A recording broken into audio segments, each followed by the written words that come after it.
Hello, everyone. Welcome to the 14th episode of Three Life Changing Tips from Highly Effective People. And today, our guest is Trevor Lohrbeer from North Carolina, USA. Welcome, Trevor. Thank you for having me. It's great to be here. It's a pleasure to have you here. So, he is in USA, but every year he spends 3 to 4 months in Berlin, Germany. And he has an interesting story behind his hat. So, he's into startups. So, he works with startups since 20 years, and he's working with a new startup today also, and we will learn more about him and his story. So, Trevor, can you introduce yourself briefly to our viewers? I'm Trevor, and my current startup is called Day Optimizer, which helps freelancers, entrepreneurs create a daily plan to reflect their priorities using neuroscience principles. But I've been doing startups for years. I started my first job out of after college was with a startup in San Francisco in 1995 doing web applications. So I've been building web apps for 25 years now, and then I did my first one shortly after that in like 98, I guess. And I've just been since then building different startups, sold two for little bits of money, no big successes, but have had a lot of failures and a lot of like mini successes, and have really learned a lot over the years.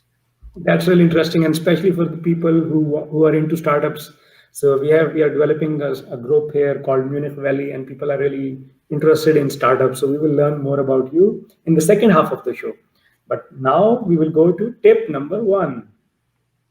So my first tip is going to be to plan your day. However you do it is to take time to stop doing and plan. And this is important because we can very easily jump into this point of where we're just rushing forward and not paying attention to what we're doing. We can be a lot more strategic if you just take 5 minutes in the morning, write down what your plan is today. What do you want to accomplish? You can definitely up level that to multiple levels to where you're doing time buckets and schedules and all that. But any way that you can do to take out time in your day to plan your day is important.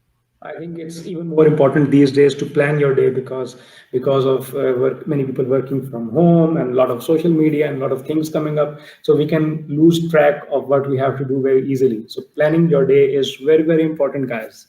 Yes. Exactly. And it's, oh, sorry. I was going to say, and the plan still might not work. Mm-hmm. That's okay. But if you don't plan your day, it definitely won't work. So, yes. So just because your plan doesn't work doesn't mean it's not good to plan. Thank you very much. Mm-hmm. Yeah, over to tip number 2. Tip 2 is to increase mindfulness. And what I mean by that is figure out techniques that bring you into the present moment, and so you can recognize what you're doing. So one of the things I often say, I do 24/7 time tracking. And yes, you can analyze your time later on, but one of the things about time tracking is when you have to set a timer and say, oh, I'm doing this task, you then recognize you're doing it. And that mindfulness of the moment lets you make decisions about what you're going to do. So the more that you can bring mindfulness into your day, it helps you make better decisions throughout your day for when you should keep working on something, when you should stop working on something, when maybe you should take a different approach, when you need to take a break. So I recommend people do pacing timers that just buzz every 15 minutes, every half an hour, just saying, hey, take just 10 seconds. Is everything still cool? Check in with yourself. Between tasks, take a breath, check in with yourself. So increase mindfulness. So increase mindfulness, guys. Yeah, take a break and assess the situation. Let's move to tip number 3. And my tip number 3 is to realign regularly. So these kind of all fall within relate to each other. And the idea there is that too often we pick a direction, we start heading in the direction, and we don't reevaluate, is that the right direction to head in? And so Stephen Covey has this great story about the distinction between management and leadership. And there's a group of people and they're hacking through a jungle, and the managers are at the back going, go faster, let me do this so we can like move in this direction faster. And then one guy climbs up one of the trees and goes, we're heading in the wrong direction.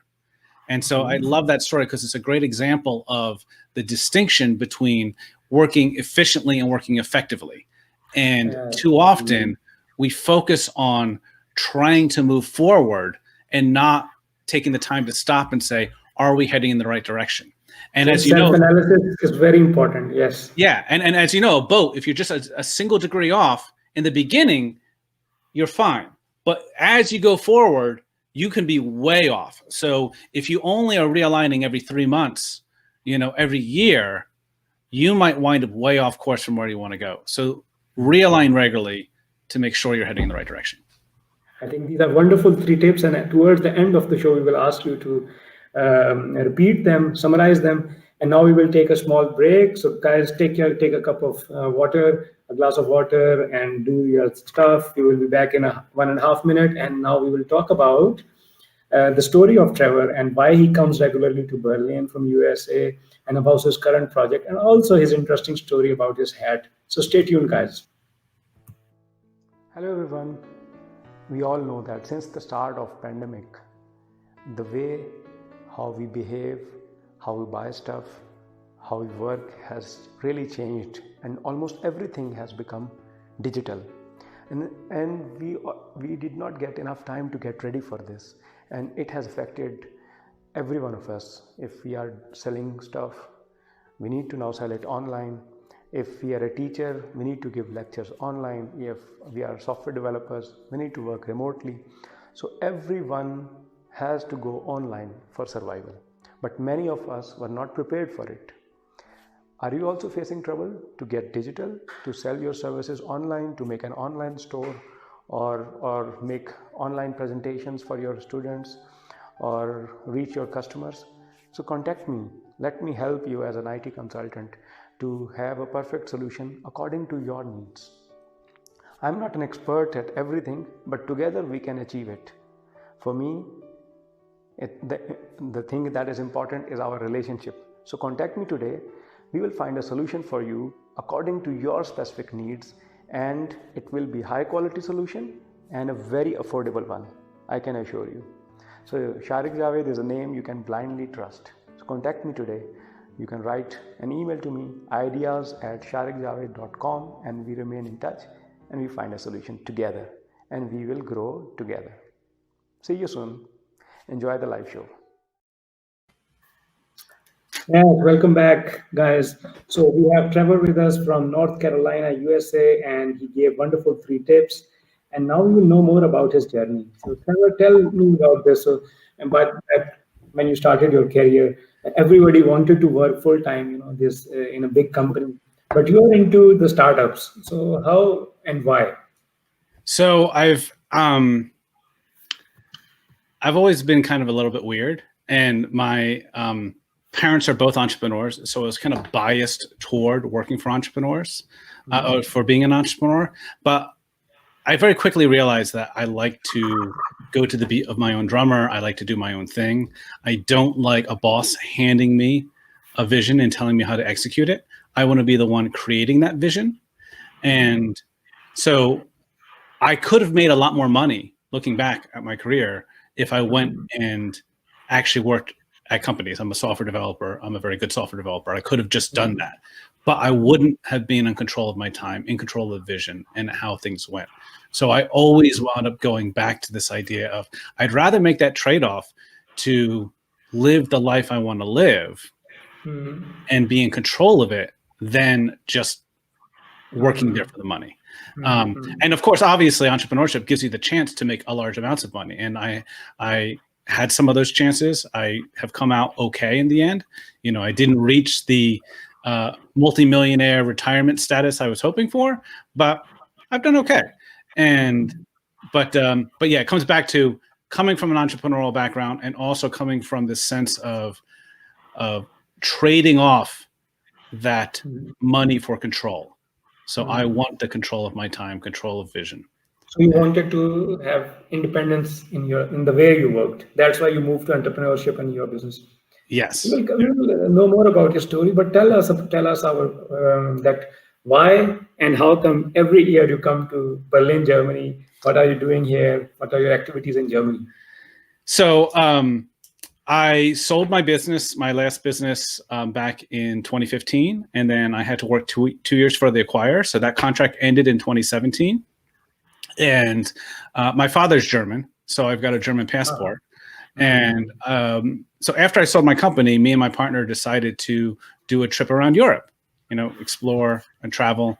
And the idea was to do 3 months traveling around Europe and then 3 months living in a city in Germany, because I wanted to practice my German, improve my German. And we wound up, Vienna was one of the options. Berlin won out. Fell in love with Berlin. I'm a swing dancer, and Berlin has an amazing, or before COVID, had an amazing swing dance scene. So you could go out dancing 7 nights a week. There were ridiculous numbers of really good swing dancers in town. So just fell in love in the city. We rented an apartment, and I thought that was going to be it. But then at the end of that, I was like, I want to come back. I developed all these friendships. Berlin is not the best city to learn German, as you might know, but it is just a fascinating, interesting city, and I love the multiculturality of it. I loved the scene, so I just made this commitment. I'm going to come back and spend a couple months each year. And Berlin is in this place where there's so many artists and creativity. There's the new startup scene there. Most of the other cities, all that has been pushed out to the edges. If you look at San Francisco, only the really rich people live in San Francisco. All the artists now live in like East Bay because they can't afford it. Berlin, everyone's still mixing together. So it's this mixing pot in a way that a lot of other cities aren't. So that's one of the reasons that attracts you to Berlin. Exactly. So tell us about your company, current project, Day Optimizer. So how did the idea came, and what are you doing at the moment? What is the current status? Yeah, so the Day Optimizer comes from a technique I've been doing for about 10 years to help plan my day. I used to do it on paper with index cards.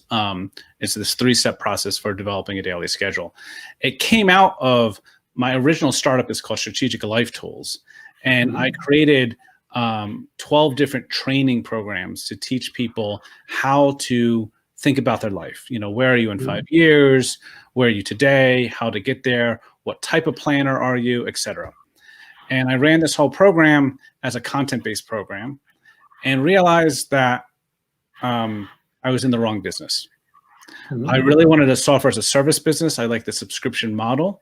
My previous business was enterprise software, so it was a one-time sale. And then you start at the beginning of each month at 0 sales. And you had to make the sales for the month, and then you're back at 0. And I thought I could make this life planning business into a subscription business too. I failed, of course, to do the analysis and go, people don't do life planning on a monthly basis. So you can't charge on a monthly basis. They do it during cusp events. I just graduated. I just got divorced. I just, retired. So I was back to a one-time business model. Okay. So I switched around. People were saying, I'm having all this time with time management. And then I have a solution for you. So then that's what inspired building out Day Optimizer, to kind of walk people through this planning process and help them build a more effective daily schedule. So this is your startup now. So tell with your experience, and for all the people who are watching and they want to start their new business, So what are the things that are really needed in the character of a personality? Because as you said, when you are employed, you're getting a fixed salary. It's kind of fixed routine. But when you start your own business, you have your independence, your freedom, but you get it later on. In the start, it is often a lot of struggle, and many people fail and, give up too early. But what are your tips from your experience of running businesses to the young people who want to do startups? So the first thing I try to discourage people is I first try to discourage them from doing a startup, right? Because you really have to have that passion. If you're in it just for the money or for like, oh, startups are really cool, then you may not have that only lasts so long, and then you're going to get discouraged and you're going to give up. And a lot of times, because it's a probability game, you might hit a really good outcome, but a lot of times you're hitting a lot of failures, or you're hitting a lot of failures before you hit that outcome. So you really need to be in it because it's your passion, because you really want that control, and you really want to see a vision created in the world, and you want to guide that vision. You shouldn't be doing it for like the money or like I just don't want to work for someone else. So that's what I first is try to discourage people. And then if they still have that passion, okay, now you should go for it. And then really it's said again and again, but getting comfortable with failure. And I don't even think about things as being failures. I think of it as that's an experiment that didn't work. Oh, I tried that. It didn't work. I'm going to try something else. If you were someone who... So you're talking about passion, Yes. not afraid of being failures, and not coming to startup because of the money. But let me go, it's very good tips actually, but let's rephrase the question once again even for people who are in the university, the guys who are in university, they are still not graduated and they are learning about it. So they may not be sure, how should I know if I'm passionate about this? So how to gauge this? It's a difficult question. Yeah, how to gauge what is passion? What is passion actually? What is startups? And often many people learn by doing. It's like, okay, going into research is completely different. People go into research, start PhD, but then no, this is not my passion, for example. So for startups, what are the key fundamental things that one should know before going into startups? I'm going to address the question a little bit differently and to say, like, so doing experiences that teach you whether you're good for startups. So go to a startup weekend and try to build a startup in a weekend, right? That will teach you whether you're good working with the team, whether you enjoy that high pressure scenario, whether all the things around that can give you insight into your own self. Doing things like strength finders, that will give you insight into what are your key strengths. Recognizing whether you are someone with a growth mindset or a fixed mindset. You really need a growth mindset to be an entrepreneur. If you don't feel you can change yourself, you probably shouldn't be an entrepreneur, because entrepreneurs are people who are constantly working on themselves as well as their business.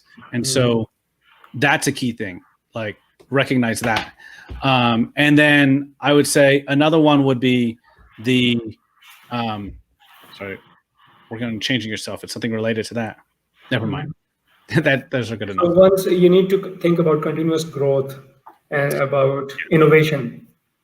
Yeah, and not have, to the degree that you can, avoid having shame around failure or having. It helps to have self-confidence, and if you don't have it right now, building that, like, you can build self-confidence. So learning how to build your self-confidence and not taking failures personally is critical to having success in entrepreneurship. I think these are very key tips, and actually for people who are into startups, they need to think about these things.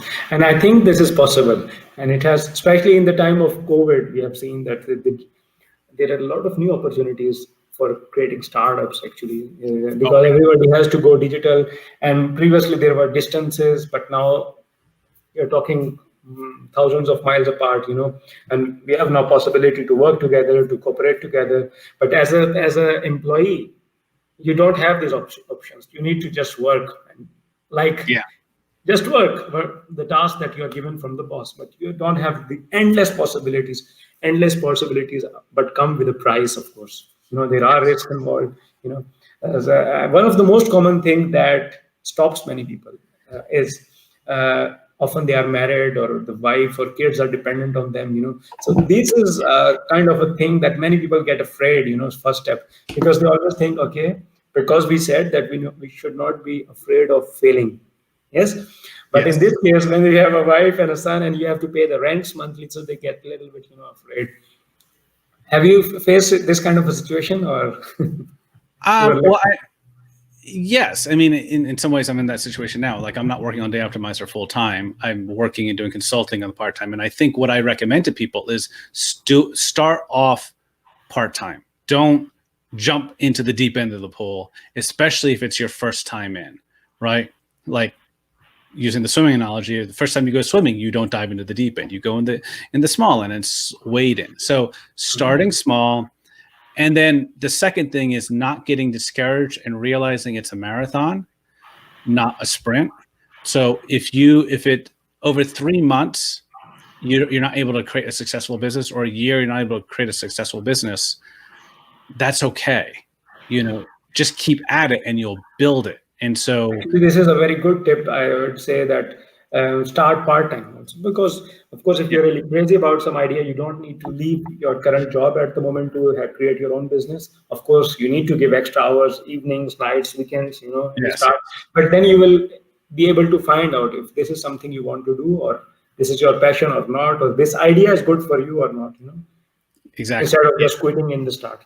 And you'll know, like, if you are passionate about it, you'll wind up spending your free time doing it.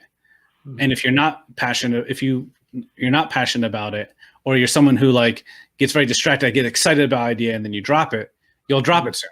And then that way you won't have lost your security from your job by going all feet in. You'll have just like kind of like, okay, tested it. If I'm not actually taking time away from like watching TV, hanging out, or doing my leisure activities to work on the business, you're obviously not passionate enough about it. Yeah. So, guys, Trevor's mom is American and dad is German, and he's traveling between the two countries, two continents. And we will ask him a little bit more about the differences on the working style and the lifestyle which he sees as compared to North Carolina to Berlin. But before that, I have a question. The picture you sent me for the poster, you had a hat, and now you also have a hat. So what is the story behind this hat? Is it a religious symbol, or you just love wearing hat, or you don't have hair behind the hat? So what is the story behind the hat? Yeah, so it's become my personal brand. So I bought it years ago, my first hat years ago in New Orleans, and I wore it to a networking event at some point, and people started noticing it. And then I live in a small town in the US, so I used to go networking in larger towns for the tech industry. So I used to fly up to Boston a lot, for instance. And I noticed that when I wore the hat, people would recognize me, and they'd come up and talk to me because of the hat. And then if I came back like 3 months or 6 months later, they're like, "Oh, I saw you at an event last week." It's like, there's no possible way you could have, but they recognized the hat. And so it became this way to create permanency in people's minds, where otherwise I would be very forgettable. They didn't necessarily recognize my face. They couldn't remember my name, what I did, but they recognized the hat. And so looking unique is a way to get remembered. Sometimes it helps me also here when I go, with weird kind of beard and brown skin, so people recognize me. So yeah, exactly. You need to be. I remember these people in South Carolina, a networking event too. The whole company wore orange gym shoes. I don't remember the company anymore, but like it's burned in my mind, these orange gym shoes. And if I saw someone at another networking event in the future who's wearing orange gym shoes, I'm going up to and talking to them, because I bet you they're the same people from before, or there's a high chance. So having a distinctive look can really help you with your personal brand. That makes sense. Okay, so tell us about the differences you feel between the working style and lifestyle between North Carolina and Berlin. Yeah. So I haven't actually worked too much in Berlin. I do my own thing when I'm in Berlin. And lifestyle. But I get to watch other people, and I think the Berlin lifestyle is a lot more relaxed, and it's a lot more embracing life a little bit more. Like, definitely, there's a lot more of a go. We gotta do the next thing in the US, where you're trying to, as hard as you can to, a lot of people are trying as hard as they can to survive. And there's a lot more of focus on work. People work a lot longer hours in the US than they do in Berlin. And I think Berlin, there's a lot more embrace of life. So I enjoy that more relaxed pace there. Okay, that's nice. So guys, we had Trevor Lohrbeer from USA, and he gave wonderful 3 tips.